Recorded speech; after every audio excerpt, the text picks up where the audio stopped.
Hello and welcome to another episode of Going Life's Longevity Weekly. I'm your host Chris Cohen, and this is a show where I bring you all the news and updates that we've been looking at over the past week.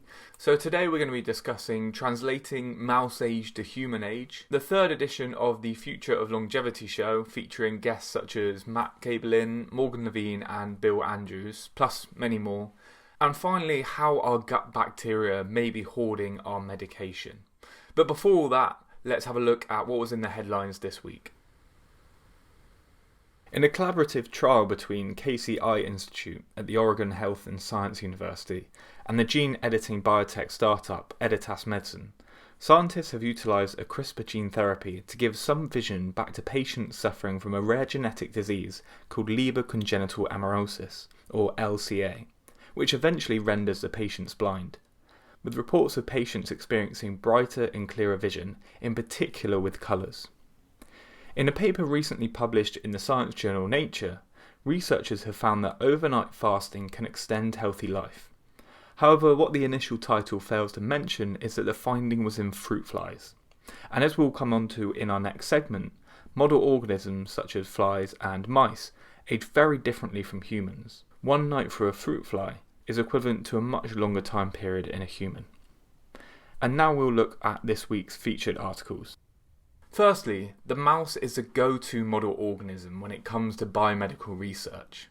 Mice are relatively easy to look after. They're physiologically fairly similar to humans, and they share many of the same genes. Yet there is a very important difference between these two species when it comes to looking at biological aging. Humans live far, far longer than mice. When it comes to translating these findings from a mouse model to humans, it therefore helps to understand the differences between mice aging and human aging. The average lifespan of a lab mouse is about 2 years, while the average human lives roughly 80. This would make one mouse day roughly equivalent to 40 human days. But things aren't quite as simple as that, as biological age isn't just a proportion of one's average lifespan that has been lived, but rather the extent to which biological changes related to aging have progressed. There are a few different ways to translate the biological age of a mouse to a human, one of which is to look at when certain developmental milestones occur. These milestones include the weaning period, hormonal changes in adolescence, the loss of reproductive capacity, or menopause as it's called in humans, and the final part of life leading up until death. The time frame of these milestones shows that in certain parts of life, the biological aging of a mouse is sped up in comparison to humans. For example, hormonal changes and sexual characteristics associated with adolescence develop after around 42 days in mice, compared to 11.5 years in humans, making one mouse day equivalent to around 100 human days up until adolescence. An alternative approach is to define stages of life with a focus on the presence of biomarkers of aging. This graph you can see on your screen divides life into 3 stages. We have mature adult, where development has stopped and biomarkers of aging are undetected. Middle-aged, where some, but not all biomarkers of old age can be detected. And old age, where almost all biomarkers of old age can be detected. Clearly, different approaches to assessing biological age will produce different estimates as to how mouse age equates to human age. Regardless of what method is used, mice evidently age much more rapidly relative to humans in the earlier stages of life.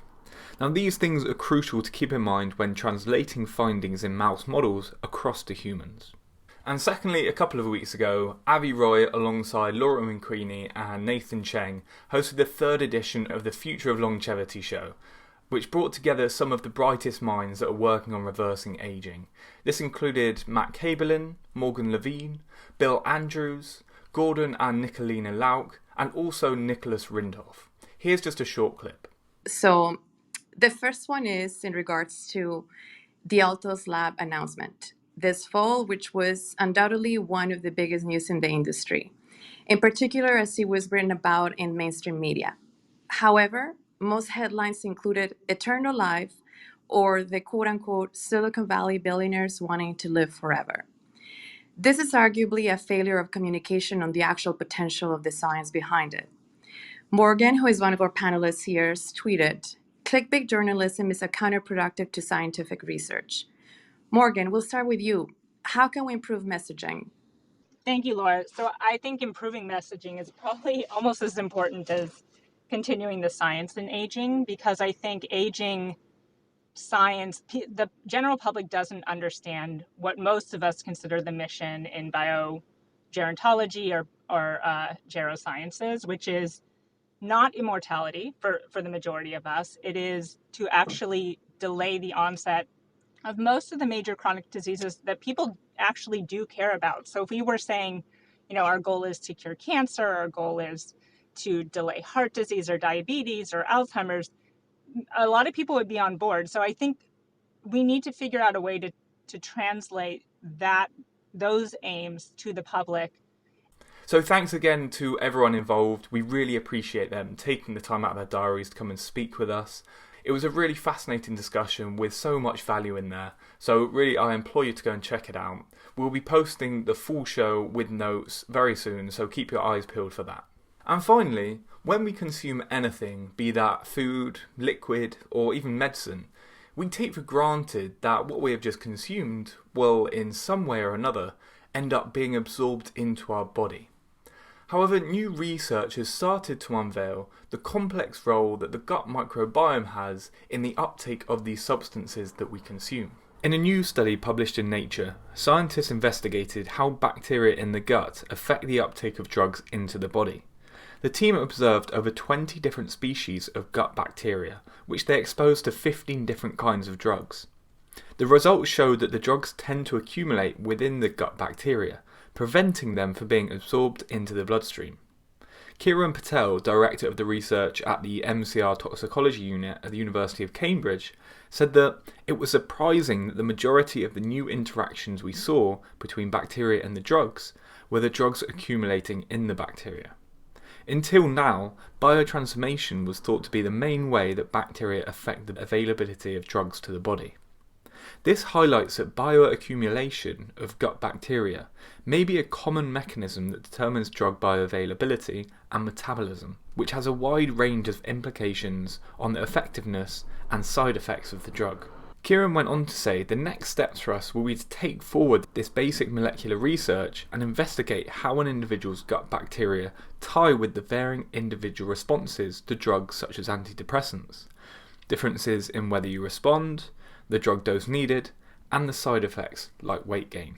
And that is it for another episode of Gowing Life's Longevity Weekly. I really hope you enjoyed it and learned something new. If you'd like to check out anything that I talked about here today, then I'll leave the links in the description below. You can also head over to the Gowing Life website where you can check out all of our longevity briefs and our 101 facts about aging. I hope you've enjoyed it, and I'll see you again next time. Goodbye.